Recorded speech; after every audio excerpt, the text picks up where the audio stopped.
nous sommes là aussi pour contempler la beauté de l'Éternel, ses bontés, ses bienfaits, tout ce qu'il fait dans nos vies.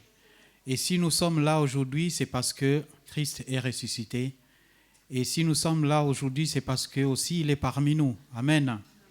Raison pour laquelle nous allons chanter ensemble ce chant qui nous parle de un jour dans les parvis du Seigneur. Un jour tout près du Seigneur vaut mieux que tout ailleurs. Amen.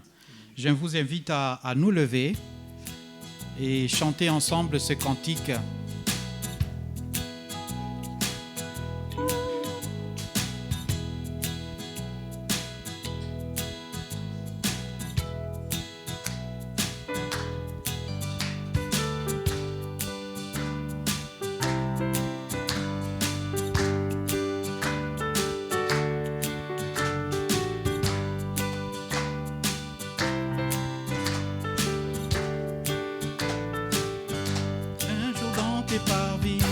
Un jour dans tes parvis vaut mieux que mille ailleurs. Seigneur, tu nous unis, nous sommes frères et sœurs. Un jour dans tes parvis, un jour dans tes parvis vaut mieux que mille ailleurs. Seigneur, tu nous unis, nous sommes frères et sœurs, rassemblés en ce lieu, nous louons notre Père. Voici l'Esprit de Dieu, nous sommes dans sa lumière. Rassemblés en ce lieu, rassemblés en ce lieu, nous louons notre Père. Voici l'Esprit de Dieu, nous sommes dans sa lumière. Un jour dans tes parvis, un jour dans tes parvis vaut mieux que mille ailleurs. Seigneur, tu nous unis, nous sommes frères et sœurs. Un jour dans tes parvis, un jour dans tes parvis vaut mieux que mille ailleurs. Seigneur, tu nous unis, nous sommes frères et sœurs. Jésus est parmi nous, l'un brille et l'autre pleure. Son regard est si doux, sa joie remplit nos cœurs. Jésus est parmi nous.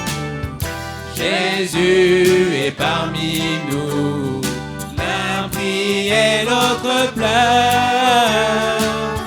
Son regard est si doux, sa joie remplit nos cœurs. Un jour dans tes parvis vaut mieux que mille ailleurs. Seigneur, tu nous unis, nous sommes frères et sœurs. Un jour dans tes parvis, un jour dans tes parvis vaut mieux que mille ailleurs. Seigneur, tu nous unis, nous sommes frères et sœurs. Bientôt nous partirons, nous serons réunis.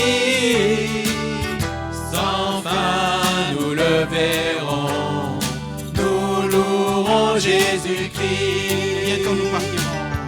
Bientôt nous partirons, nous serons réunis.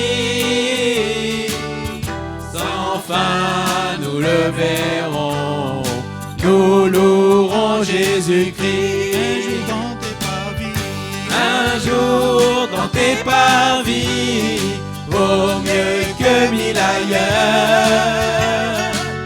Seigneur, tu nous unis, nous sommes frères et sœurs. Un jour dans tes parvis, un jour dans tes parvis vaut mieux que j'aurais mis ailleurs. Seigneur, tu nous unis, nous sommes frères et sœurs. Nous sommes frères et sœurs.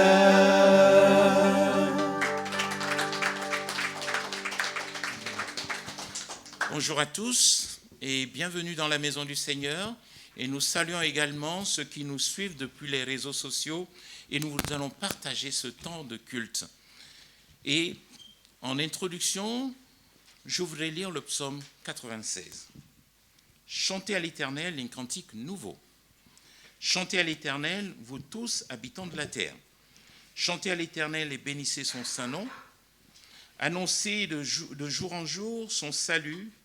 Racontez parmi les nations sa gloire. Parmi tous les peuples, ses merveilles.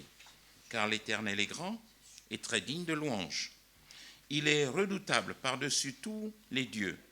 Car tous les dieux des peuples sont des idoles. Et l'Éternel a fait les cieux. La splendeur et la magnificence sont devant sa face. La gloire et la majesté sont dans son sanctuaire. Famille des peuples, rendez à l'Éternel gloire et honneur. Rendez à l'Éternel gloire pour son nom. Apportez les offrandes et entrez dans ses parvis. Prosternez-vous devant l'Éternel avec des ornements sacrés. Tremblez devant lui, vous tous habitants de la terre. Dites parmi les nations, l'Éternel règne. Aussi le monde est ferme, il ne chancelle pas. L'Éternel juge les peuples avec droiture, que les cieux se réjouissent et que la terre soit dans l'allégresse. Que la mer retentisse avec tout ce qu'elle contient. Que la campagne s'égaie avec tout ce qu'elle renferme. Que les arbres des forêts poussent des cris de joie devant l'Éternel, car il vient pour juger la terre. Il jugera le monde avec justice et les peuples selon sa fidélité. Seigneur, nous voulons te manifester ce matin notre fidélité, notre reconnaissance pour ce que tu es, pour ce que tu nous as choisis, tu nous as bénis, tu as fait de nous ton peuple. Et voilà pourquoi, Seigneur, ensemble, nous voulons chanter ta gloire, nous voulons manifester, Seigneur, toute la dignité qui t'est due. Seigneur, ce second service, nous le mettons sous ton contrôle. Bénis chaque aspect. Règne, Seigneur, que ton nom soit élevé en Jésus-Christ. Amen. Amen. Nous allons continuer à louer le Seigneur, puisque c'est par lui que nous avons la grâce. C'est par lui aussi que nous avons la force de marcher dans le chemin de tous les jours. Et c'est par lui aussi, nous avons aussi son amour. Et tous les jours, la nuit, le matin, sa présence est parmi nous. Amen. Je vous invite à nous lever encore une fois et à chanter et à battre les mains avec ce chant qui nous dit « De mon Seigneur, j'aurai la grâce, j'aurai tout. » Amen.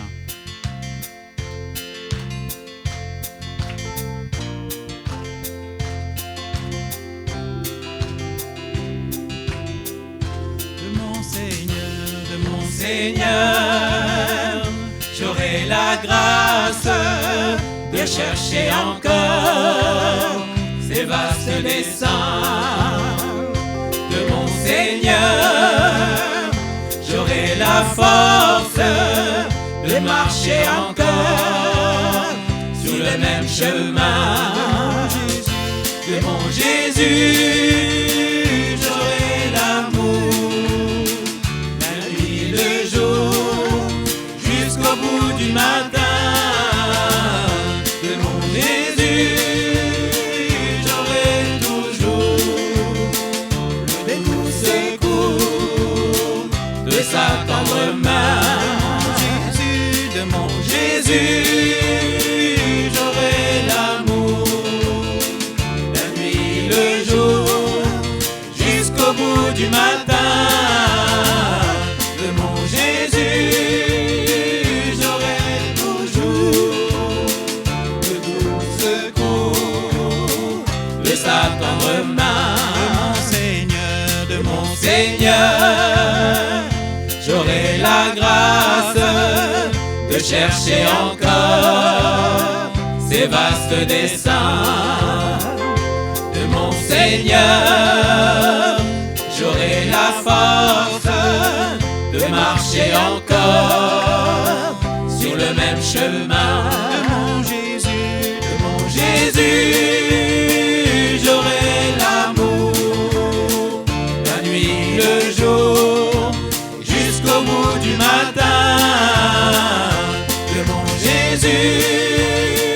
J'aurai toujours le secours de sa tendre main de mon Jésus, j'aurai l'amour, la nuit, le jour, jusqu'au bout du matin de mon Jésus. J'aurai toujours le doux secours de sa tendre main. Amen. Oui, Dieu est toujours le même. Il est le même hier, aujourd'hui et éternellement. Raison pour laquelle nous allons l'invoquer, le chanter à travers ce chant qui nous dit qu'il était et qu'il sera. Il sera là toujours le même. Amen.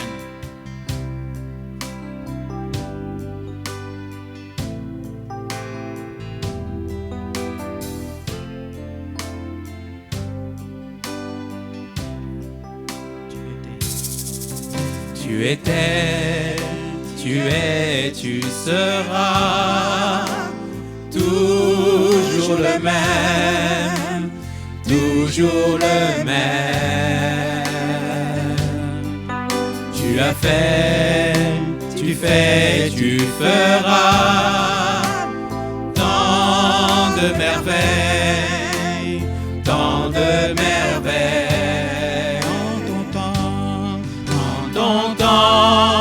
Tout s'accomplit. Tu es Dieu, le grand je suis. Tu nous ouvres grand les portes du ciel. Tu nous fais vivre ta présence bien plus précieuse que les plus beaux diamants. Elle nous suffit à chaque instant. Elle nous suffit pleinement. Tu nous ouvres quand les portes du ciel. Tu nous fais vivre ta présence bien plus précieuse que les plus beaux diamants. Elle nous suffit à chaque instant. Elle nous suffit pleinement.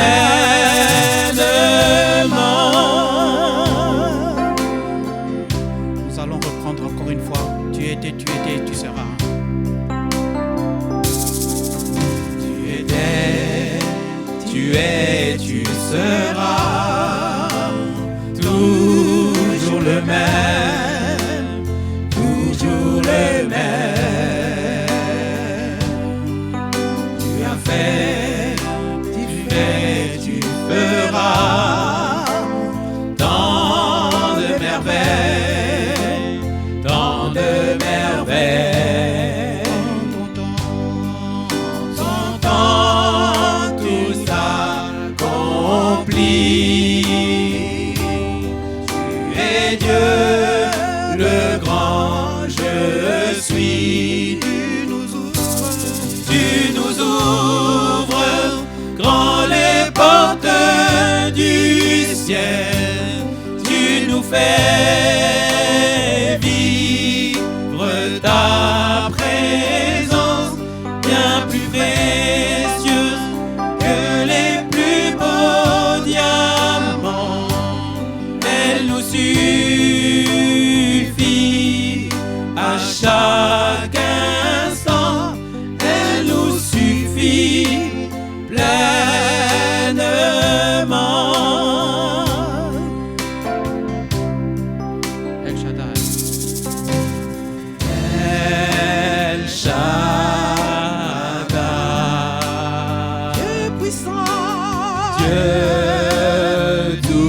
tout-puissant. Adonai,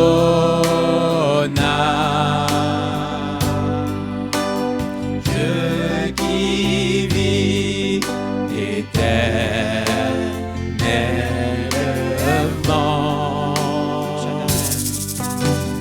El Shaddai,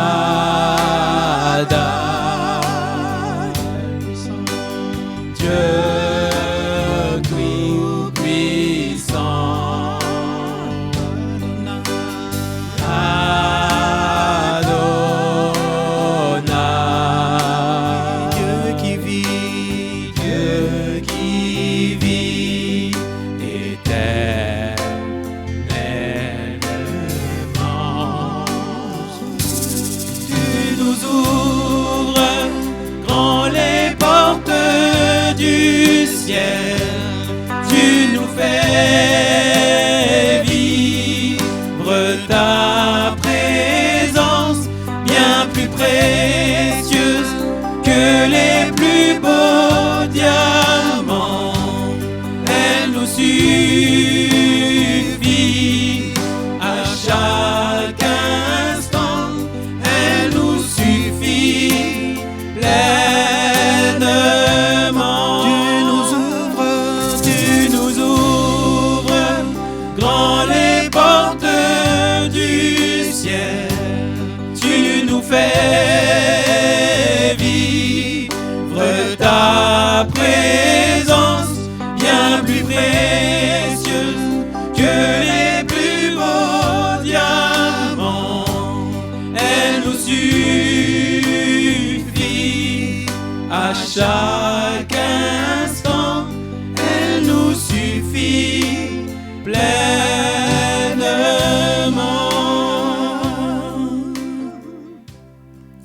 Oui, merci Seigneur pour la grâce que tu nous accordes de pouvoir nous réunir ce matin. Merci Seigneur pour tout l'amour que tu nous accordes chaque jour, Seigneur. Permets-nous, Seigneur, de ressentir ta présence, Seigneur, d'être sensible à ton message, Seigneur. Permets-nous, Seigneur, de te recevoir dans notre vie, de nous rappeler chaque jour le sacrifice divin, Seigneur, que tu nous as offert. Au nom de Jésus. Amen. Amen. Seigneur, merci parce que tu étais et tu es et tu seras toujours les mêmes, Seigneur. Tu n'as pas changé, Seigneur, et tu ne changeras pas, Seigneur. C'est toi qui nous ouvres les portes du ciel, Seigneur. C'est pour cela, Père, je te bénis, Seignor. Je te glorifie, Papa, parce que tu es toujours avec nous, Seigneur. Tu es un heureux qui nous sauve, Père éternel. C'est pour cela, Père, je t'élève. Je te bénis pour ta présence au milieu de nous. Si nous sommes là, Seigneur, c'est par ta grâce, Père. C'est pour cela, Père, nous t'élèvons au nom de Jésus-Christ. Amen. Oui, Seigneur, notre Père, merci pour l'occasion que tu nous donnes de nous réunir tous ensemble ici en ce lieu, Père, pour te louer, pour t'adorer, pour écouter ta parole.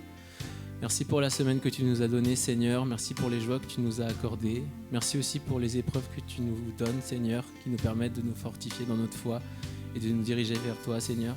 Tu connais nos difficultés et tu restes avec nous. Tu as toujours été là et tu le seras toujours. Merci, Père, parce que tu es digne de louange, Seigneur, et je ne pourrai jamais exprimer tout l'amour que j'ai pour toi. Entre tes mains, je remets ce culte, Seigneur. Amen. En ton temps, Tout s'accomplit. Tu es Dieu, le grand je suis. Tu nous ouvres grand les portes du ciel. Tu nous fais vivre ta présence bien plus précieuse que les plus beaux diamants. Elle nous suffit à chaque instant. Elle nous suffit pleinement.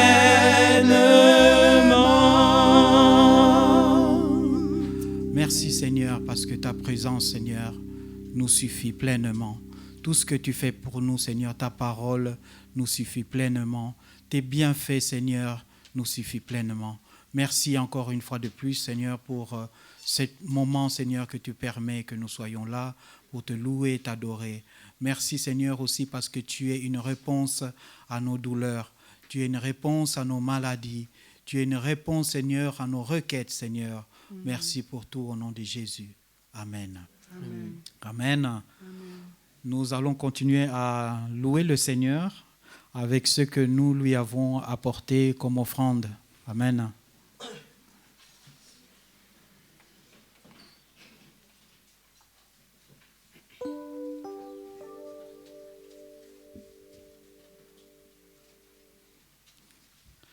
J'aimerais aussi que nous puissions participer ensemble avec ce chant que nous connaissons très bien, qui nous parle aussi de la présence de notre Seigneur.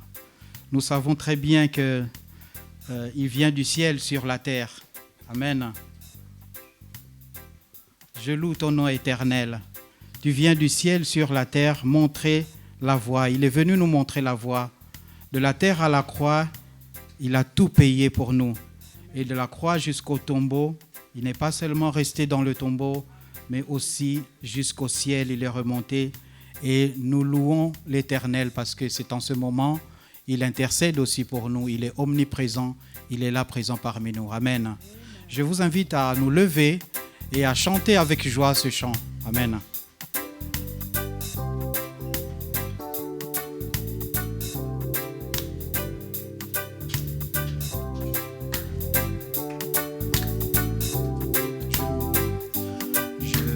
Ton nom éternel, Éternel, Seigneur, je célèbre ta bonté. ta bonté, Quelle joie tu vis en moi. Quelle joie tu viens pour nous sauver. Tu viens du ciel sur la terre, montrer la voie de la terre à la croix, payer pour moi de la croix jusqu'au tombeau et du tombeau jusqu'au ciel. Je loue ton nom éternel. Tu viens du ciel sur la terre, montrer la voie de la terre à la croix, payer pour moi de la croix jusqu'au tombeau et du tombeau jusqu'au ciel. Je loue ton nom éternel. Jésus sauve encore aujourd'hui. Tu sauves encore aujourd'hui. Jésus sauve encore aujourd'hui. Jésus sauve encore aujourd'hui. Jésus nous guérit aujourd'hui. Jésus nous guérit aujourd'hui. Jésus guérit encore aujourd'hui. Jésus guérit encore aujourd'hui. Jésus sauve encore aujourd'hui. Jésus sauve encore aujourd'hui. Je loue ton nom éternel. Seigneur, je célèbre ta bonté. ta bonté, Quelle joie tu vis en moi. vis en moi. Quelle joie tu viens pour nous sauver. Tu viens du ciel sur la terre, montrer la voie de la terre à la croix, payer pour moi de la croix jusqu'au tombeau et du tombeau jusqu'au ciel. Je loue ton nom éternel. Tu viens du ciel sur la terre. Tu viens du ciel sur la terre, montrer la voie de la terre à la croix, payer pour moi de la croix jusqu'au tombeau et du tombeau jusqu'au ciel. Je loue ton nom éternel. Jésus sauve encore aujourd'hui. Jésus sauve encore aujourd'hui. Jésus sauve encore aujourd'hui. Jésus sauve encore aujourd'hui. Jésus guérit encore aujourd'hui. Jésus guérit encore aujourd'hui. Jésus guérit encore aujourd'hui. Jésus Attention. guérit encore aujourd'hui. Jésus t'aime encore aujourd'hui. Jésus t'aime encore aujourd'hui. Jésus t'aime encore aujourd'hui. Jésus t'aime encore aujourd'hui. Amen. Tu peux t'adresser au frère ou à la sœur qui est à côté de toi, lui dire que Jésus t'aime encore aujourd'hui. Amen. Amen. Amen, amen. Que Dieu vous bénisse. Nous pouvons nous asseoir et suivre la parole.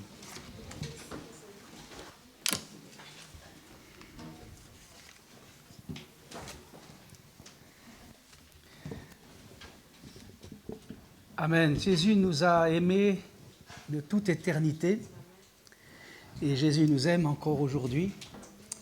Jésus nous sauve encore aujourd'hui. Jésus pose sa bonne main de guérison encore sur nos corps aujourd'hui.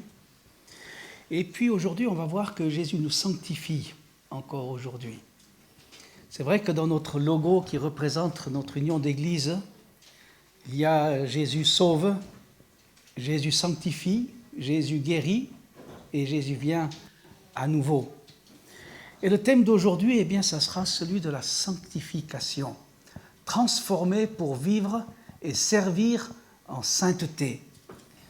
Alors nous arrivons à la dernière partie de notre série de messages sur l'Épître aux Romains, qui va donc du chapitre 12 au chapitre 16 de cet épître.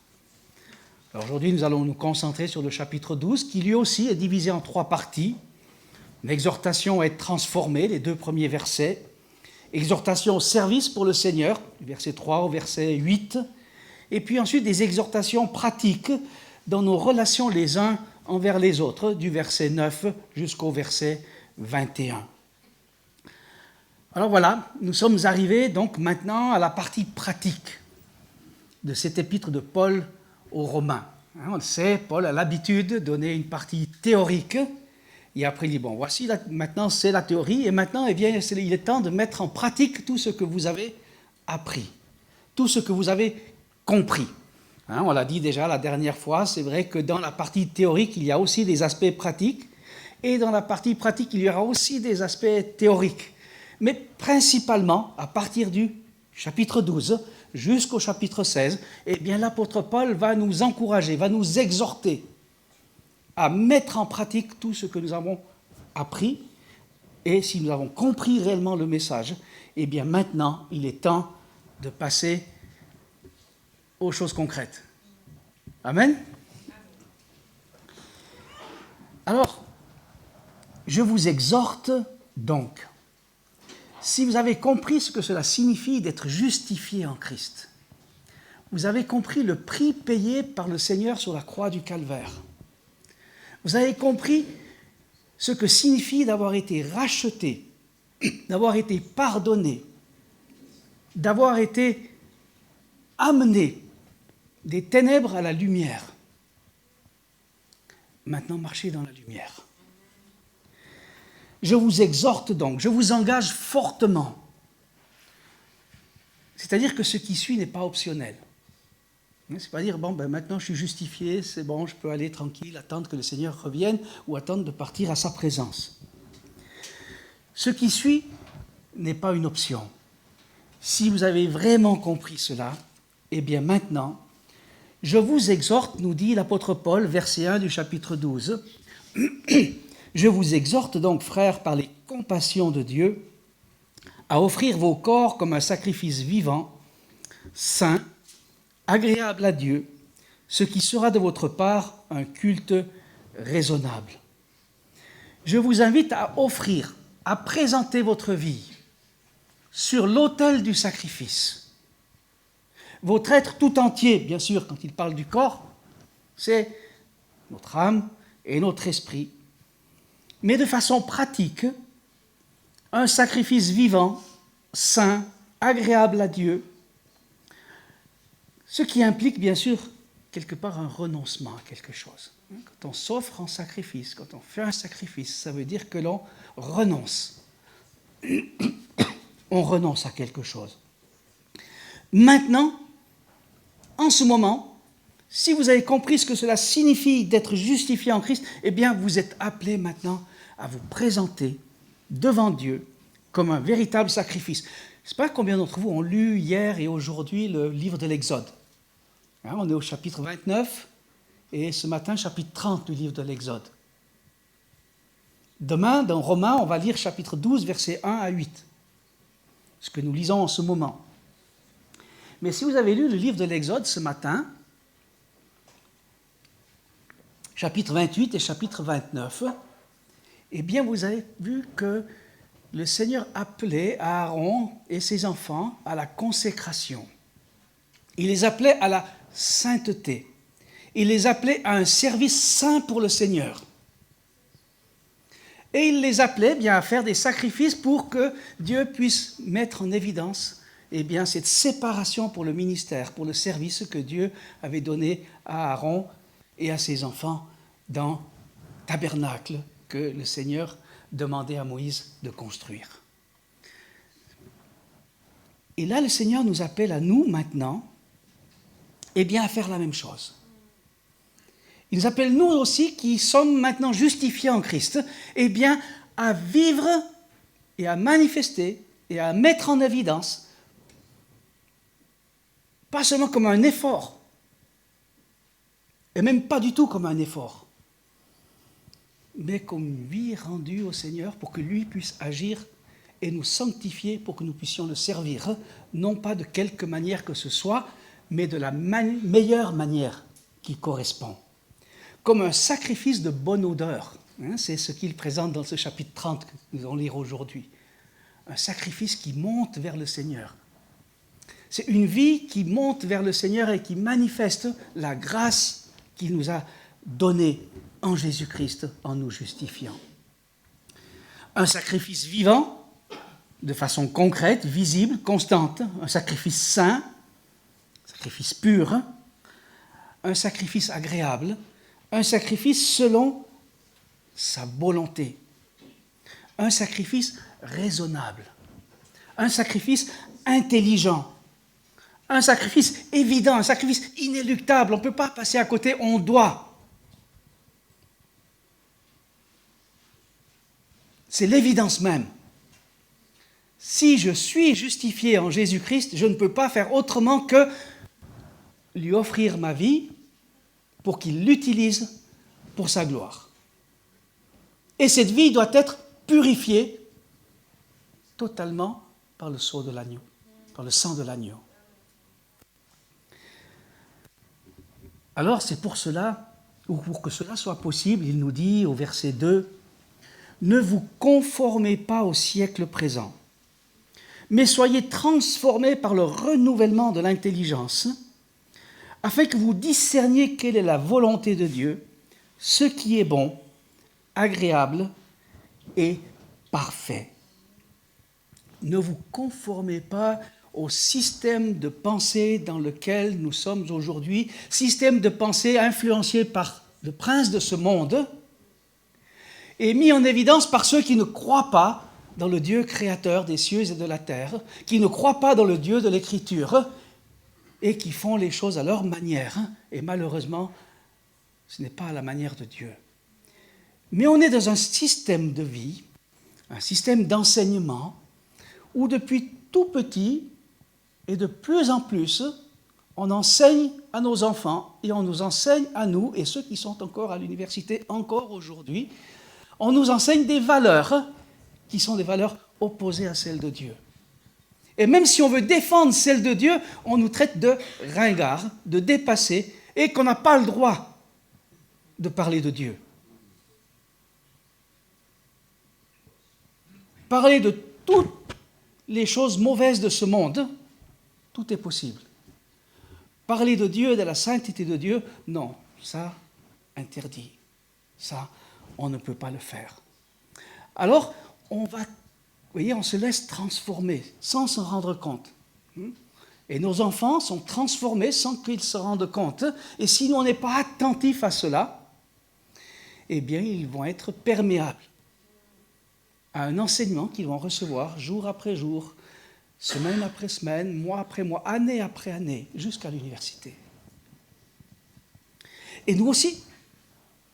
Et donc le Seigneur nous dit à nous, qui avons été justifiés en Jésus-Christ, qui croyons en Jésus-Christ comme notre Sauveur, eh bien il nous dit, ne vous conformez pas au siècle présent, mais soyez transformés par le renouvellement de l'intelligence. Nous devons réfléchir. Et réfléchir à la lumière de ce que l'Écriture nous dit. L'Écriture éternelle. Voilà. Ça c'est bien, ça c'est mal. Oui, mais le monde me dit que ça c'est bien et que ça c'est mal. Oui, mais le monde dit le contraire. Comme disait Ésaïe. À ce qui est bien, on dit mal, et à ce qui est mal, on dit bien. Alors, soyez transformés, ou laissez-vous transformer. Réfléchissez, ne vous laissez pas emporter par les pensées de ce siècle qui sont contraires, opposées à Dieu, mais au contraire, soyez transformés par le renouvellement de votre entendement au travers de ce que l'Écriture dit, mais pas de façon simplement de suivre pour suivre. Non, réfléchissez. Pensez. Utilisez votre intelligence, votre capacité de réflexion. Et le mot transformer, dans le grec, c'est métamorphoser, métamorphosis. C'est une métamorphose. Et qu'est-ce que c'est que métamorphose? C'est le mot qu'on utilise pour parler de la chenille qui se transforme en papillon. Donc le Seigneur nous dit, avant vous étiez comme des chenilles. Vous viviez comme des chenilles, à ras le sol, influencés par les poussières de ce monde. Mais si vous êtes en Christ, vous avez été transformés. Vous êtes maintenant des papillons et vous devez voler et vivre dans le Seigneur. Donc ne soyez pas influencés par ce monde, mais soyez métamorphosés par le renouvellement de l'intelligence qui est en le Seigneur, afin que vous discerniez quelle est la volonté de Dieu, ce qui est bon, agréable et parfait. Alors, partant de là, vous voyez, l'apôtre Paul nous dit, verset 3 au verset 5, « Par la grâce qui m'a été donnée, je dis à chacun de vous de n'avoir pas de lui-même une trop haute opinion, mais de revêtir des sentiments modestes selon la mesure de la foi que chacun a départie à chacun, car, comme nous avons plusieurs membres dans un seul corps et que tous les membres n'ont pas la même fonction, ainsi nous qui sommes plusieurs, nous formons un seul corps en Christ et nous sommes tous membres les uns des autres. » Nous sommes donc appelés, après avoir pris conscience de notre nécessité de vivre en sainteté et d'être transformés à la lumière de ce que Dieu nous enseigne que nous devons comprendre et faire pour vivre en harmonie avec lui. Maintenant que vous êtes transformés, vous êtes appelés à être consacrés pour le service, comme Aaron. Nous sommes tous appelés à être sacrificateurs. Vous voyez, tous appelés à être sacrificateurs, tous appelés à servir. En sainteté, de la même façon qu'était appelé Aaron à être revêtu pour pouvoir le faire. Et pour le faire, eh bien, il faut le faire avec humilité, pas plus mais pas moins, avec les capacités, les dons et les talents que Dieu me donne. Je n'aspire pas à être plus que ce que je dois être. Je dis, Seigneur, tu m'as donné ça, je fais avec ce que tu m'as donné, j'essaye de faire le mieux possible, un peu plus que le mieux possible. Mais pas moins non plus. Ah, moi je ne sers à rien, je suis bon, je ne sers pas, je ne sais pas parler, je ne sais pas faire comme Moïse. Hein? Et Dieu lui dit à Moïse, non, toi tu n'es pas n'importe qui. Et moi je parlerai à ta place, ou Aaron parlera à ta place, mais toi tu as capacité, un don, tu as des ressources que personne d'autre n'a, et c'est pour ça que je te choisis toi pour faire ce ministère-là. Et Dieu veut que chacune et chacun d'entre nous, nous ayons ce réflexe devant Dieu de lui dire, maintenant que je suis et que je veux vivre en sainteté, comment je peux te servir? Dans quel ministère, dans quel endroit tu veux que je mette à ta disposition et à la disposition du corps de Christ les dons, les talents, les capacités, les ressources que tu m'as données afin que je sois utile dans la vie de l'Église. Alors, selon nos disponibilités, selon la mesure de la foi, selon les dons et les capacités que Dieu a répartis à chacun de nous, selon sa volonté, pour le servir et nous servir mutuellement, car nous formons un seul corps et nous sommes tous membres les uns des autres, avec des attributions, des dons et des fonctions différentes. C'est ce que Paul va écrire à continuation, verset 6.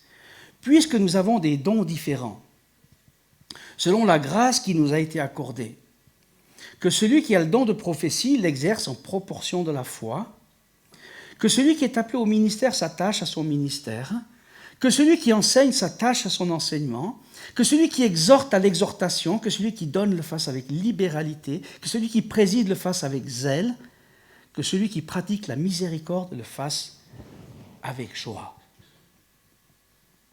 Alors dans l'Épître aux Corinthiens, l'apôtre Paul parle aussi de cela. Il y a diversité de dons, on nous dit au chapitre 11, au chapitre 12, verset 4, mais le même esprit, diversité de ministères, mais le même Seigneur, diversité d'opérations, mais le même Dieu qui opère tout en tous. Or, à chacun, la manifestation de l'esprit est donnée pour l'utilité commune.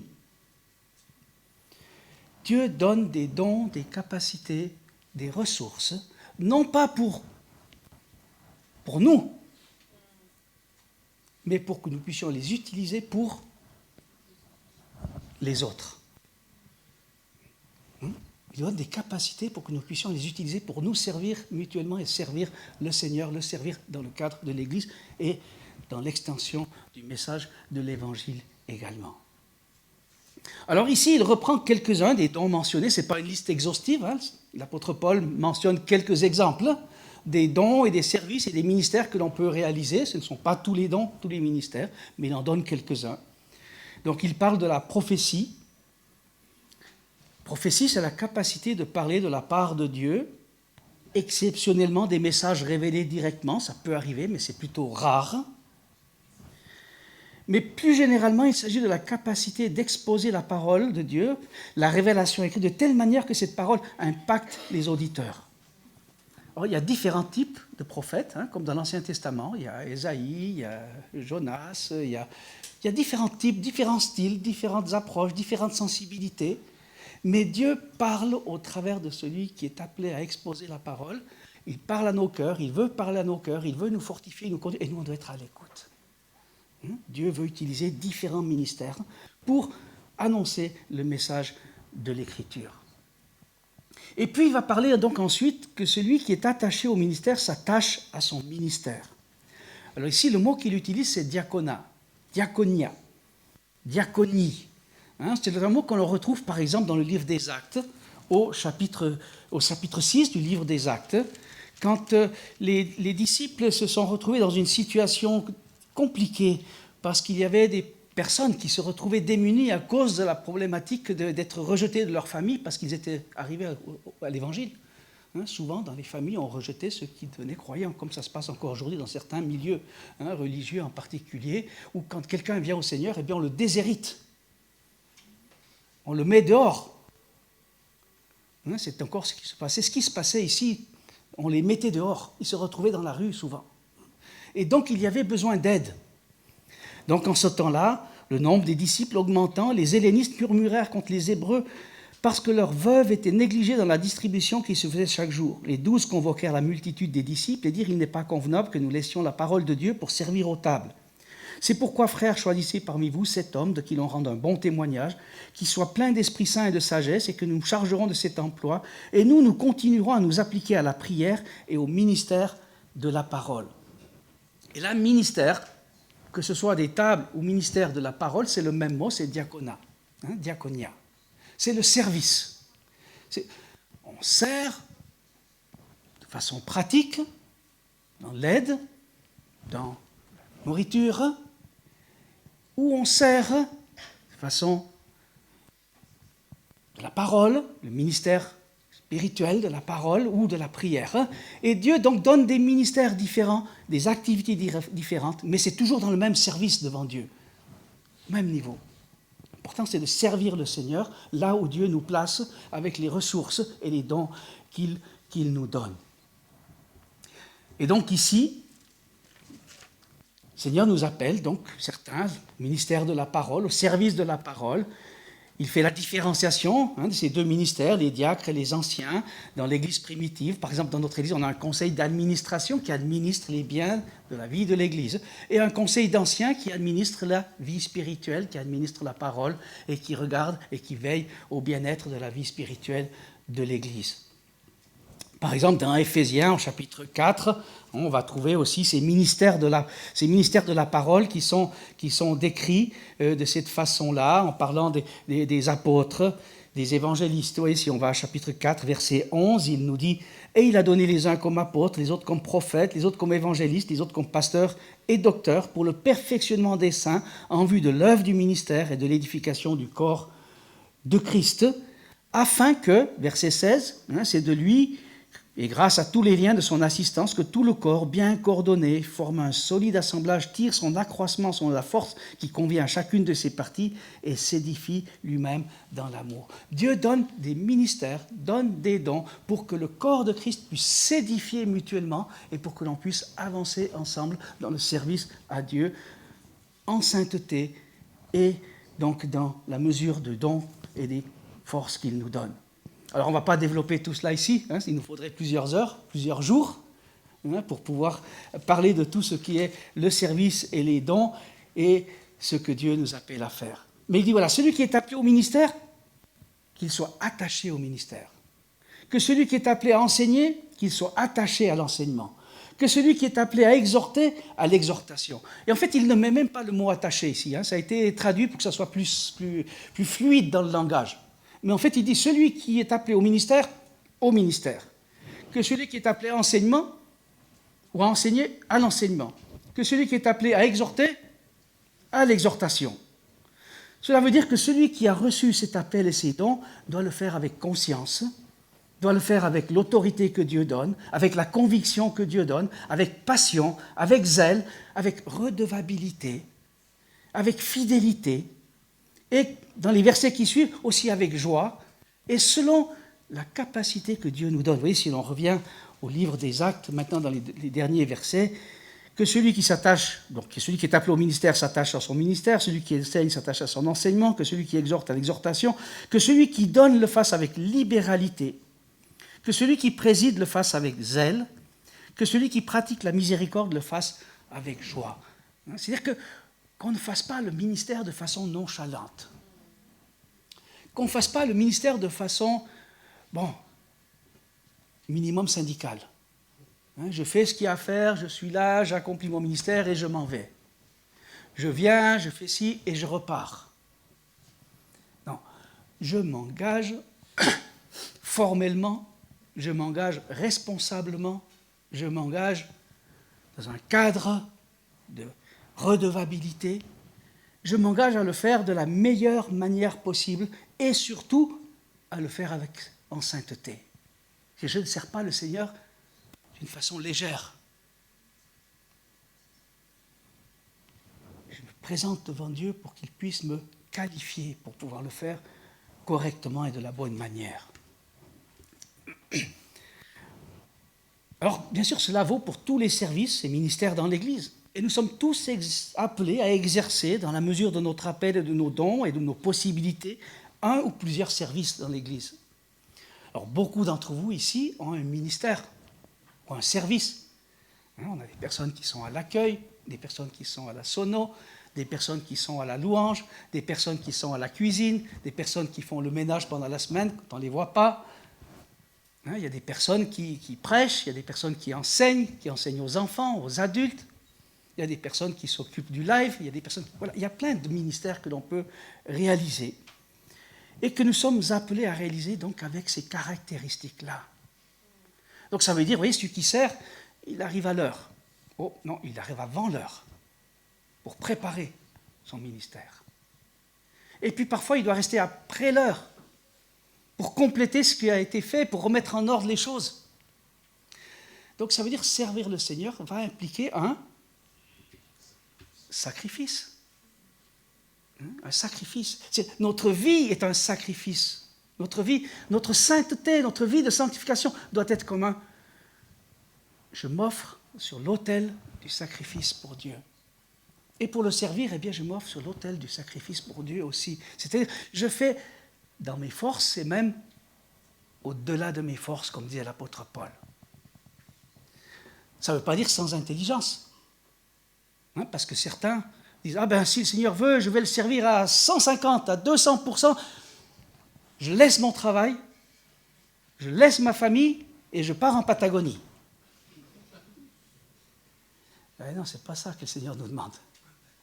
Bon, peut-être qu'il nous le demande. Mais s'il nous le demande, il nous le demandera avec sagesse, avec intelligence, au moment opportun, avec les qualités requises et avec la redevabilité requise envers ceux qui m'ont précédé. On ne fait pas les choses n'importe comment. Voyez? Mais on les fait avec zèle. On les fait avec conviction. Et donc, quand on s'engage, ben, comme au travail, quoi. Hein. Quand on va au travail, si j'arrive en retard 10 fois, ou si je ne fais pas tout ce que je devrais faire, ben, il n'y aura pas de prime. Hein. Et puis, il y aura peut-être le DRH hein, qui viendra me dire, écoute, là, tu sais, tu as un beau sourire, mais on aimerait que tu fasses ce que tu dois faire. Hein. Parce que sinon, ben, malheureusement, on devra se passer de tes services. Bon, ici, on n'est pas comme ça. Hein. Ici, on dit Seigneur, on sert le Seigneur, on fait ce qu'on peut, puis on dit merci Seigneur pour ce que tu peux faire. Hein. Mais nous, on devrait être comme ça. Nous, on n'est pas... Vous voyez, parce que voilà, chacun le fait de bon cœur, hein, et on le fait volontairement. Mais nous, on devrait se dire, je fais les choses volontairement, mais je ne les fais pas pour lui ou pour elle. Je les fais pour Dieu. Et si je le fais pour Dieu, combien plus je dois le faire mieux même que ce que je peux faire à mon travail. Ce qui ne veut pas dire, vous voyez, 8 heures par jour. Hein. Ça peut être 1 jour par semaine, ou enfin 1 heure par semaine, ou 3 heures par semaine. Le Seigneur ne nous demande pas la quantité, mais la qualité du service. Alors c'est vrai que certains diront, mais oui, mais moi je ne sers pas, alors ça veut dire que je suis pas, c'est pas bien, je ne suis pas dans le... Sachez que si vous êtes là ce matin, vous êtes déjà dans le service. Parce que le premier service que Dieu nous demande, c'est d'adorer. C'est la chose principale. Et quand on adore Dieu, d'ailleurs dans l'Ancien Testament, adorer et servir, c'est le même mot. Je sers Dieu, j'adore Dieu. C'est pour ça que notre Église, on veut toujours maintenir comme priorité et comme fondement. Notre vocation première en tant qu'enfant de Dieu et en tant qu'Église, c'est d'adorer Dieu. Oui, l'adoration va se manifester ensuite par la mission, va se manifester ensuite par l'évangélisation, va se manifester ensuite par le service, va se manifester ensuite par la communion fraternelle, va se manifester ensuite de différentes manières. Mais notre vocation première, on vient pour adorer Dieu parce que quand on adore Dieu, Dieu se fait présent, éclaire le monde qui nous entoure. C'est lui qui éclaire le monde qui nous entoure. C'est lui, la lumière du monde. Et nous sommes là pour refléter sa lumière. Et quand on reçoit sa lumière parce qu'on loue et parce qu'on l'adore, on va refléter la lumière dans le ministère et dans le service à l'extérieur. Alors voilà. Et Paul donc va continuer. Donc, sanctification, notre vie en sacrifice saint, en renouvelant notre compréhension des choses, pour le servir dans le cadre de son Église, mais aussi dans nos relations dans le cadre de l'Église. Et donc on arrive au verset 9, où il nous dit que l'amour soit sans hypocrisie, ayez le mal en horreur, attachez-vous fortement au bien. Et il va parler plusieurs fois de cela, de l'importance de s'attacher au bien. Et là, le mot, il y est. Hein, et c'est le mot kaleo qu'il utilise. Kolao, pardon. D'où provient le mot kol. et on dira même colle très forte, le mot veut dire. C'est-à-dire, ce n'est pas la colle blanche, ce n'est pas la petite colle que l'on donne aux enfants à l'école du dimanche, c'est la colle qu'on utilise quand on veut coller quelque chose qui ne doit plus jamais se décoller. Et qu'on dit surtout, attention, ne le mettez pas sur vos doigts, ou si c'est sur vos doigts, lavez-vous vite, parce que si vous mettez vos doigts comme ça, vous allez rester comme ça, quoi. À moins que vous ayez aux urgences pour qu'on puisse vous les décoller. Vous voyez ?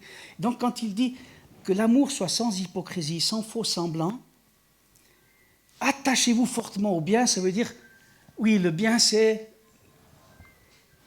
notre vision suprême. On ne peut pas permettre au mal de nous contrôler, de nous dominer. Donc ça veut dire que l'agapé de Dieu doit pouvoir se manifester aussi entre nous.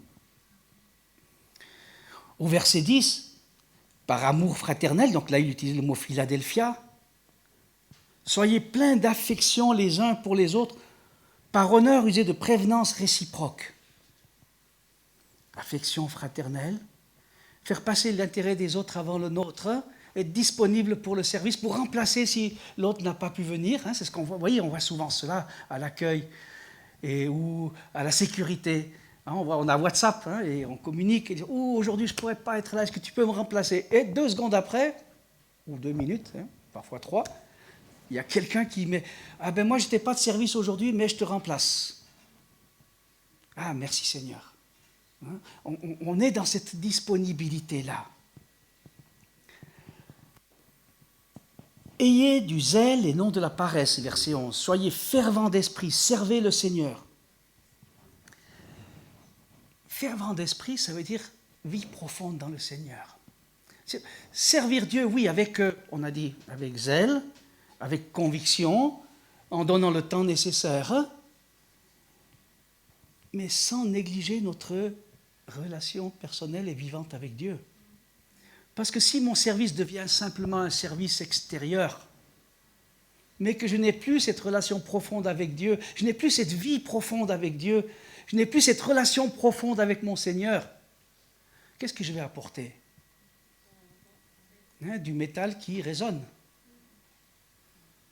C'est ce qu'il, quand l'apôtre Paul parle aux Corinthiens, par rapport à l'amour qui va au-dessus des dons que l'on peut avoir. Donc, vie profonde avec Dieu dans notre relation de prière et de lecture et de compréhension et d'étude et de vie spirituelle profonde avec le Seigneur. Verset 12, « Réjouissez-vous en espérance, soyez patients dans l'affliction, persévérez dans la prière. »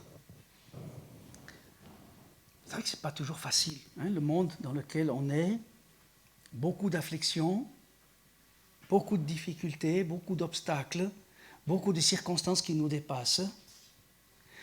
Et donc, ce n'est pas facile de servir dans ces conditions-là, non ? Donc, il faut se surpasser, il faut se projeter en espérance. C'est ce qu'il va écrire aux Philippiens après. Soyez joyeux, vivez dans la joie, projetez-vous au-delà des vicissitudes du temps présent. Soyez patients comme l'étaient les prophètes de l'ancien temps, comme l'était Job, qui regardaient au-delà alors qu'ils n'ont pas vécu tout ce que nous avons pu vivre. Ils ne connaissaient pas tout ce que nous pouvons connaître.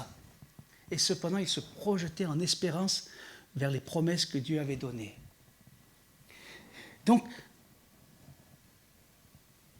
renouveler notre compréhension des choses, ça veut dire aussi cela. Nous réjouir dans cette espérance parce qu'on a des promesses qui sont véritables, que Dieu va accomplir. Et devons nous projeter dans cet esprit-là. Et puis ensuite, on arrive au verset 14. Bénissez ceux qui vous persécutent. Bénissez, ne maudissez pas. Ah ouais. Vous voyez, on passe rapidement là, mais bénissez ceux qui vous persécutent. Bénissez, ne maudissez pas. Alors, quand quelqu'un me fait du mal, première réaction, je suis content, il m'a fait du mal.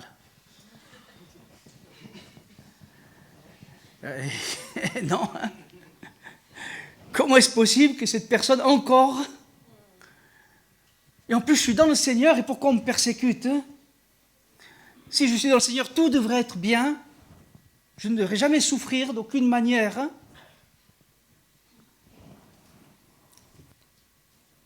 Et donc, notre tendance, ça serait plutôt de dire, si celui-là, il me fait ça, J'avais mentionné une fois sur un camion au Pérou, quelqu'un avait écrit « Je te désire le double de tout ce que tu désires pour moi. » Pas mal, hein? Donc si tu me désires le bien, si tu me désires 2 camions, je t'en désire 4. Mais si tu désires crever mon pneu, tes 2 pneus soient crevés, quoi, hein. Voilà ce qu'il dit ici, c'est ça. Hein. Bénissez ceux qui vous persécutent, bénissez, ne maudissez pas. Pourquoi? Parce qu'on enclenche des valeurs différentes dans notre pensée. Hein. On enclenche une forme de pensée qui est différente. On renouvelle notre compréhension, non pas selon comme le monde, selon nos chairs, mais selon ce que Dieu veut pour nous, selon ce que Dieu fait pour nous. Réjouissez-vous avec ceux qui se réjouissent, pleurez avec ceux qui pleurent. Il le dit dans un autre passage aussi de Corinthiens. C'est vrai qu'on est appelé à avoir de l'empathie pour ceux qui sont dans la souffrance. Eh bien, parfois, on ne sait pas quoi dire, mais on prie. Et puis, quand quelqu'un est content parce qu'il a réussi un examen, on se dit « Ah, c'est super ». Quand c'est son anniversaire, c'est super, on est content avec toi, on se réjouit avec toi. Donc, ça, c'est l'évidence même, mais voilà. Ayez les mêmes sentiments les uns envers les autres. N'aspirez pas à ce qui est élevé, mais laissez-vous attirer par ce qui est humble. Ne soyez pas sages à vos propres yeux.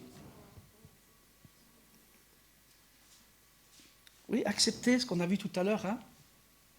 Si j'ai des capacités extraordinaires, je les utilise au maximum. Si j'en ai un peu moins, je les utilise au maximum.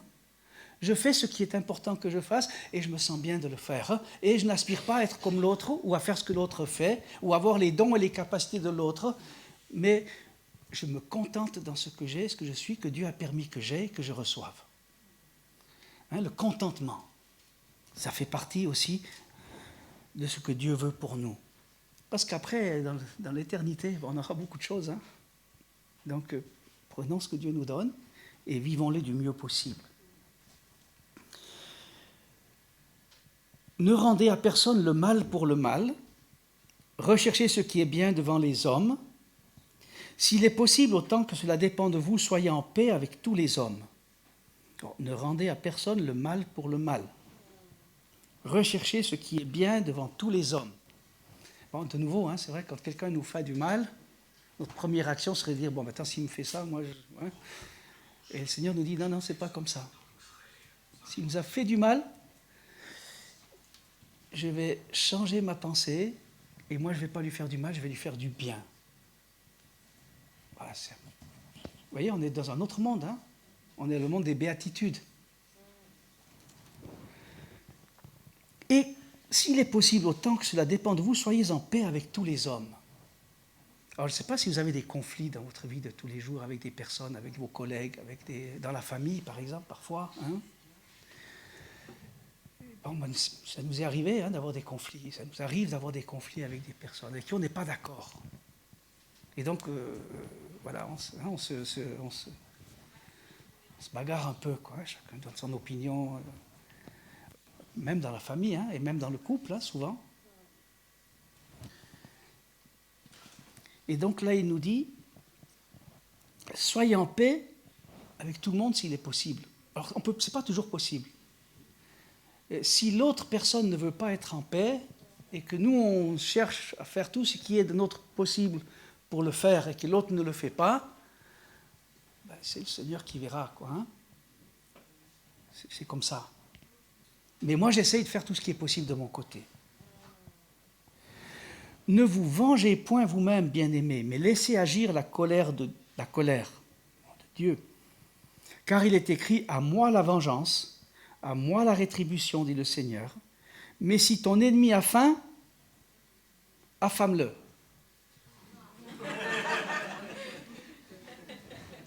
Donne-lui à manger. S'il a soif, donne-lui à boire. Car en agissant ainsi, tu amasseras des charbons ardents sur sa tête. Alors c'est vrai que parfois, On dit, ah, mais quand même, il m'a fait tellement de mal. Et il continue à me faire tellement de mal. C'est pas normal, hein. C'est pas possible. Mais le Seigneur nous dit, non, ne vous vengez point. Recommande ton sort à l'Éternel et il agira. Recommande ton sort à l'Éternel et il agira. Ce que l'on sème, on récolte. Combien de fois dans notre vie, bon, nous on a déjà quelques années derrière nous, hein, et ceux qui ont des cheveux blancs là ici savent cela. Tôt ou tard, chaque chose tombe de son propre poids. Chaque chose tombe de son propre poids. Ce que l'on fait, tôt ou tard, ça nous revient au boomerang.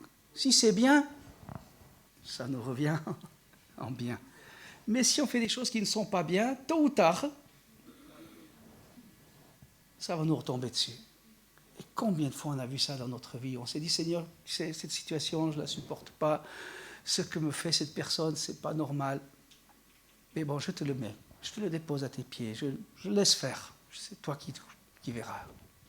Et puis, parfois 10 ans, parfois 15 ans, parfois 20 ans, parfois 30 ans après, on commence à avoir de la peine pour la personne parce que le jugement de Dieu est tombé sur elle. Et là, on dit, Seigneur, non, pardonne-lui, que ton jugement ne soit pas trop fort. Hein, parce que charbon ardent sur sa tête. Ne te laisse pas vaincre par le mal, mais surmonte le mal par le bien. On enclenche quelque chose de totalement différent de ce qui se fait dans le monde. On enclenche le bien, et au travers du bien, on va vaincre le mal. C'est le problème des guerres. Hein. C'est vrai qu'on parle d'individus, là, hein, c'est vrai. Parce que le problème des guerres et des peuples et des nations, c'est encore autre chose. Hein. Oui, pour pouvoir se défendre, et c'est nécessaire, etc. Bon, c'est un autre thème. Hein. On parle là de problèmes personnels, quoi, hein. Pas de peuple. Ne te laisse pas vaincre par le mal, mais surmonte le mal par le bien. Si on enclenche le bien, il y a quelque chose qui va se passer. Et c'est dans cette voie-là que le Seigneur nous appelle à vivre et à avancer dans notre vie de tous les jours. Alors voilà, chapitre 12. Chapitre 12. Pour résumer. En quoi consiste notre sacrifice vivant, saint, agréable à Dieu, et qui en même temps est notre culte rationnel, intelligent? Eh bien, l'apôtre Paul nous dit, en déposant notre vie sur l'autel du sacrifice, dans une attitude de consécration intelligente, totale et absolue. Sacrifice, qu'est-ce que c'est? C'est Isaac, hein? Vous vous souvenez, Isaac, Abraham. Et elle est où la brebis? Dieu pourvoira. Et Isaac, il a accepté d'être mis sur l'autel, hein, du sacrifice, jusqu'à ce que Dieu lui dise, non, c'est bon, je sais que tu es prêt. Donc notre sacrifice vivant, c'est celui-ci, hein?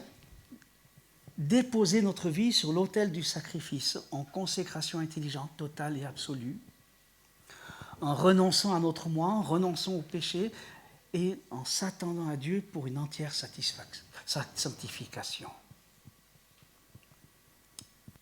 Alors l'apôtre Paul nous dit, je vous exhorte donc, frères, par les compassions de Dieu, à offrir vos corps. Il ne dit pas de le faire demain. Bon, il dit qu'à partir de maintenant, à partir du moment où vous avez compris, vous êtes justifié, vous avez la paix avec Dieu, vous êtes déclaré juste, vous êtes déjà assis dans les lieux célestes, vous avez déjà tout reçu de Dieu.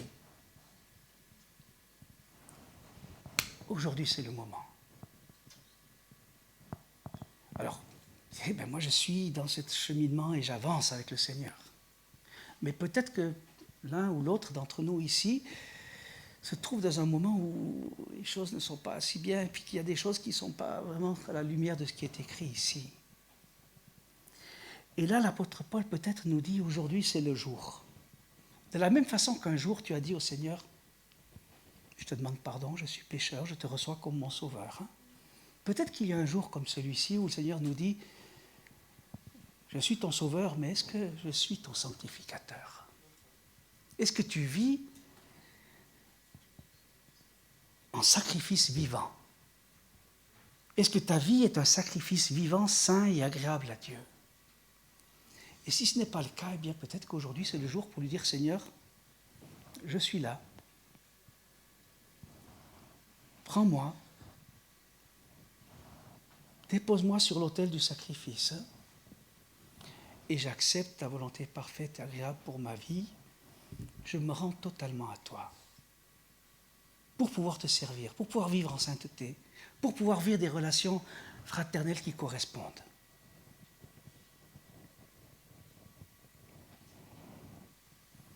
Et cela donc va ensuite se manifester. Dieu va se manifester dans notre vie. C'est lui qui nous sanctifie. C'est ce qu'il dit dans l'Épître aux Thessaloniciens. Dieu vous sanctifie. On peut le lire peut-être, Thessaloniciens. Si je le retrouve ici. Chapitre 5, Thessaloniciens. Qu'est-ce qu'il dit?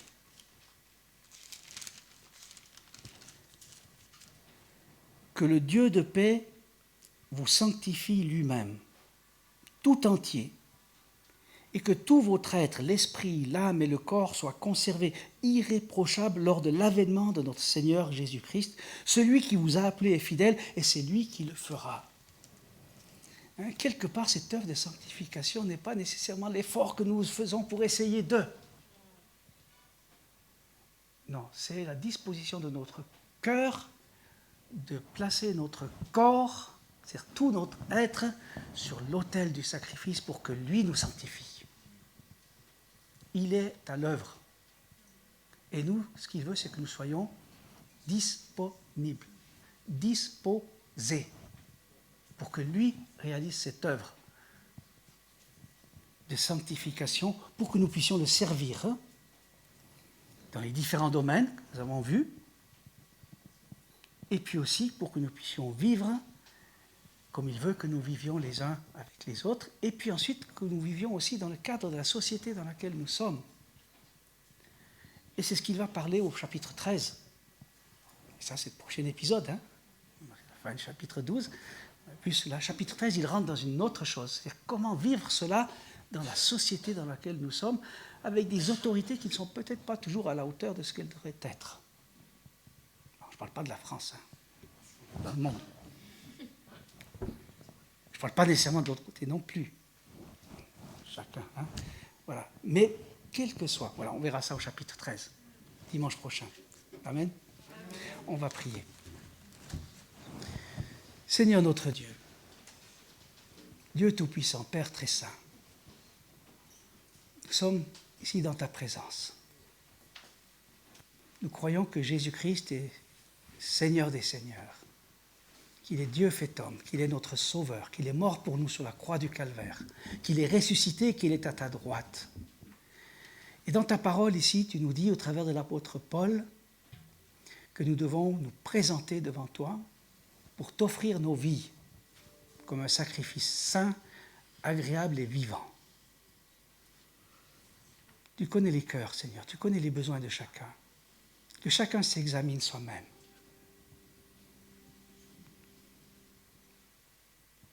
Et que chacun puisse disposer son cœur ce matin à t'offrir sa vie en sacrifice.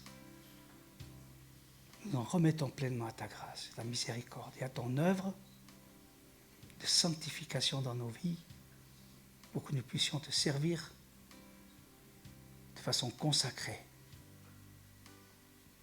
de façon authentique et de tout notre cœur. Merci au Dieu pour ta grâce, dans le nom de Jésus-Christ. Amen. Tu étais, tu es, tu seras toujours le même, toujours le même. Tu as fait, tu fais, tu feras tant de merveilles, tant de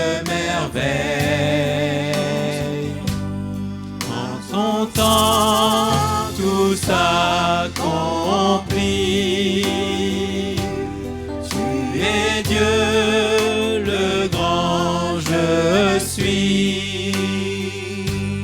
Tu nous ouvres grand les portes du ciel.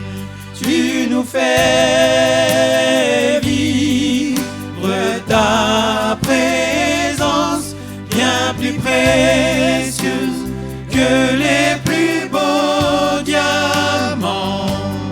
Elle nous suffit à chaque instant. Elle nous suffit pleinement. Tu nous ouvres grand les portes du ciel. Tu nous fais vivre ta présence bien plus précieuse que les plus beaux diamants. Elle nous suffit à chaque instant. Elle nous suffit pleinement.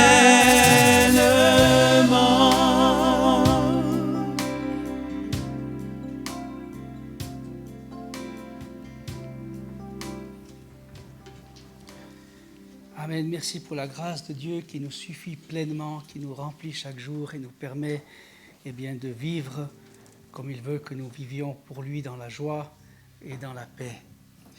Et puis bien sûr, nos activités continuent et poursuivent avec notre mot d'ordre que nous connaissons, bien sûr. Ceux qui nous visitent, vous pouvez les retrouver et les lire avec nos cultes habituels, présentiels et live, avec nos réunions de prière et d'édification, les enfants. Donc chaque fois, les mamans qui prient tous les samedis matins de 7h à 8h. Aujourd'hui, Conflans, 6 avril, on se retrouve ici. C'est notre deuxième réunion et on va continuer à partager sur comment nous allons développer ce travail de mission dans cette ville de Conflans. Il y a 15 jours, on était à Nanterre, ou il y a une semaine, je ne sais pas, il y a 15 jours, il y a une semaine. Il y a 15 jours. 15 jours, oui, ça passe trop vite. Donc on était à Nanterre, 27 avril. Voilà, donc on était à Nanterre et donc deuxième réunion, bientôt une troisième. Donc voilà, on continue d'avancer dans les chemins du Seigneur pour la mission. Veillez de prière. On en a parlé, veillez de prière, voilà. Persévérer dans la prière. Et comment on persévère dans la prière ? Eh bien, parfois, sous-sol, c'est difficile. Parfois, c'est difficile.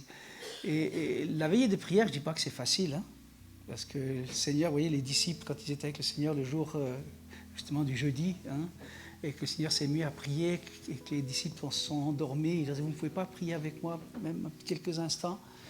Et là, le Seigneur nous appelle à nous faire du bien, à intercéder les uns pour les autres et à vivre une expérience dans le Seigneur qui nous permet de persévérer malgré la fatigue. Dire, Seigneur, on veut prier. Hier, on a eu une étude là-dessus sur la prière avec cours de théologie, sur la prière justement. La prière, c'est vrai que ce n'est pas à demander premièrement. La prière, premièrement, c'est nous exercer à nous confier en Dieu. Nous exercer dans la confiance. Et développer ce que l'on dit aux enfants, prier, c'est parler avec Dieu et être à l'écoute de Dieu. Et même si on n'entend pas sa voix distinctement, mais quand on prie et on persévère dans la prière, tout d'un coup, notre esprit s'éclaire. Et on arrive à prendre les bonnes décisions, à faire les bons choix, parce que Dieu nous parle à travers de son esprit dans notre cœur. Et donc, il nous dirige, il nous donne la sagesse, il nous donne le discernement, il nous donne l'entendement. Et la prière, c'est pas seulement « Seigneur, aide-moi à prendre la bonne décision ». Non, c'est « Seigneur, je suis en communion avec toi et dans cette communion, tu vas me guider ». Donc, ça prend du temps parfois. Voilà, donc la veillée de prière, c'est une occasion appropriée pour cela. Donc, veillée de prière à Pâques, donc jeudi saint, vendredi 18 avril, de 22h à 6h. Et puis donc le 20 avril, culte de résurrection et baptême. Donc si Dieu le permet, on aura 5 baptêmes le matin, les 2 cultes, on aura des baptêmes aux 2 cultes. Et ensuite, repas en commun. Donc repas en commun, vous savez, on amène tous quelque chose pour partager. On met sur la table du banquet et on se sert librement. Donc et on participe ensemble du repas ici même dans cette salle. Donc, assemblée générale pour ceux qui sont membres, Espérance de la Défense aussi, donc le même jour. Week-end d'église, il faut vraiment s'inscrire déjà. Hein, vous avez déjà beaucoup, ont pris déjà le petit fascicule. Donc dans le fascicule, il y a l'inscription. Bernard est là maintenant, donc vous pouvez vous approcher de Bernard. Ne laissez pas, ne gardez ça, pas ça pour la dernière minute. Hein. On le prend, on le met à la maison, on le met sur la table, et puis ça s'empile avec les autres courriers qu'on a, et les autres papiers qu'on a, et puis tout d'un coup, et puis on l'oublie, quoi, en fait, et on passe à autre chose. Hein. Comme ça, bon, c'est ça que ça m'arrive de faire. Hein. Donc vous, je ne sais pas, vous avez peut-être bien classé, mais voilà. Hein. Donc en tout cas, vous le prenez, et n'attendez pas de le perdre voilà, vous n'allez plus pouvoir le remplir. Donc faites-le tout de suite, hein, comme on a vu ce matin. Ah, je veux aller au week-end, je m'inscris. Je donne la feuille. Si je peux payer tout de suite, je paye tout de suite les arts, hein, parce que c'est important d'avoir des arts pour qu'on puisse vraiment noter le nombre exact de personnes pour les repas et tout ça. Et donc voilà, ça c'est important. Donc voyez avec Bernard tout à l'heure, et il faut vraiment déjà commencer à s'inscrire. Notre lecture de la Bible, à nouveau, bon, moi je suis... On dit bluffé, je ne sais pas comment on dit. Hein. C'est de l'anglais ça, mais je ne sais pas en français comment on dit bluffé. On dit comme ça. Ça existe. Étonné. Ouais, étonné. Il faut parler français, c'est bien. Étonné, surpris. Vous voyez, ce matin et hier, Exode 29 et 30. Consécration de Aaron au service par les sacrifices. Et les étudiants de l'Écriture mettent souvent en relation Romains 12, 1 avec Exode 29. Demain, on va lire Romains 12. Et aujourd'hui, on a lu Exode 30 qui va dans la suite de la consécration de Aaron, chapitre 29. Est-ce que j'avais prévu ça à l'avance? Non. Dieu a conduit. Et merci Seigneur, hein, il conduit comme cela, que l'Écriture nous parle. Et il fait que les choses coïncident. Et donc, continuons la lecture. Parce que c'est vrai, vous voyez, ce matin, je parlais avec deux sœurs qui me disaient « Ah, mais c'est bien, parce qu'à la maison, on parle de ce qu'on a lu. Et puis, dans notre CEP, on parle de ce qu'on a lu. Et puis, dans la réunion de dames, on parle de ce qu'on a lu. Et donc, on parle de ce qu'on a lu.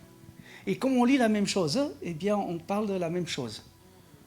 Et donc, on s'édifie mutuellement ce que le Seigneur veut pour nous. Donc, Exode romain, continue de lire Exode romain jusqu'au 20 avril, culte de résurrection. Et après, une petite semaine de repos où on revient en arrière si on n'a pas tout lu. Et on recommencera avec le Lévitique en parallèle avec 1 et 2 Corinthiens. Alors, vous voyez, un thème compliqué, Lévitique, avec des lois, mais avec Corinthiens où il y a aussi des enseignements pratiques de comment vivre la vie chrétienne. Et comment, attention à la vie chrétienne. Un peu la suite de ce qu'on voit dans Romains 12. Donc on verra ça, et donc à partir du 20. Et c'est tout. Il reste encore quelques petites invitations pour le week-end de femmes de l'Alliance. Donc ceux qui veulent y aller dans notre union d'église. Dernier jour pour s'inscrire, il faut parler avec Lucie pour qu'elle puisse voir avec les responsables là-bas. Si quelqu'un veut aller à cette retraite de femmes, eh bien, il peut le faire, mais c'est aussi dernier délai pour déjà s'inscrire et voir le nombre de personnes qui vont y aller. Voilà, je crois que c'est tout. Merci au Seigneur pour ce temps qui nous permet de vivre. On se lève. Et puis on va chanter le chant que je crois qu'on a chanté dimanche dernier, c'est ça? Oui, la bénédiction. La doxologie. Oui, la doxologie. Hein? Et on va faire comme on a fait dimanche dernier, vous vous souvenez? On dit qu'on loue le Seigneur quand on loue le Seigneur, où on se projette dans la semaine. Là, on demande la bénédiction de Dieu sur ceux qui sont autour de nous. Et donc on va dire que Dieu te bénisse, toi qui nous regardes sur Internet. Et puis on va se dire les uns les autres que Dieu te bénisse et te garde en chantant. Amen. Amen.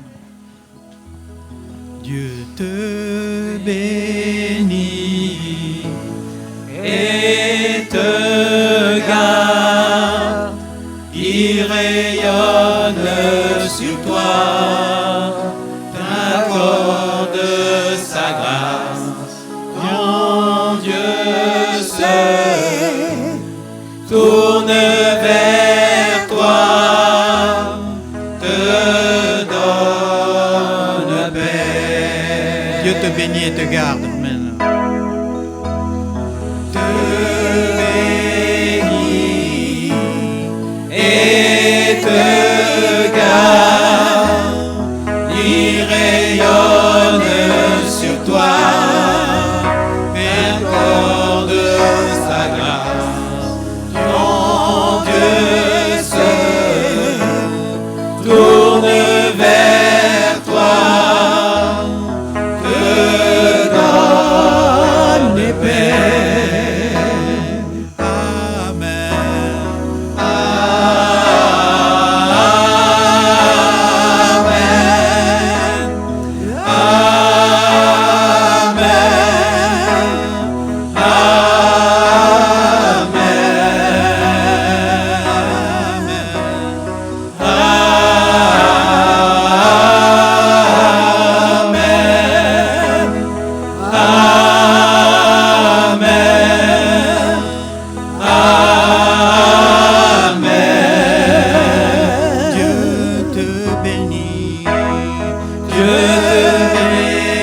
et te garde.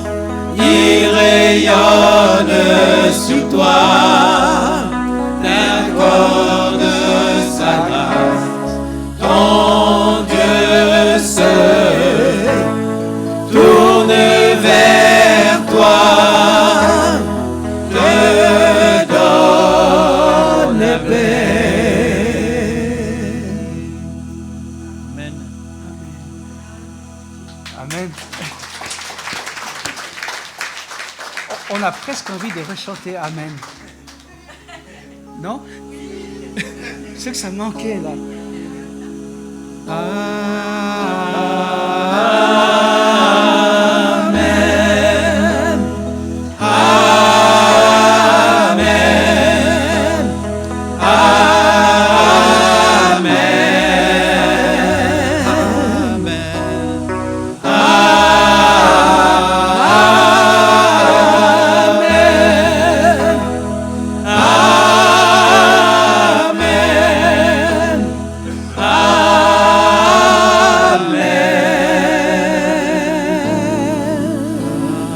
Amen.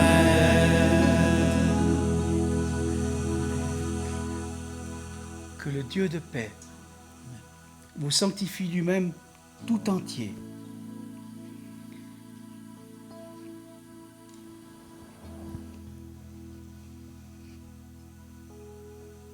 Et que tout votre être, l'esprit, l'âme et le corps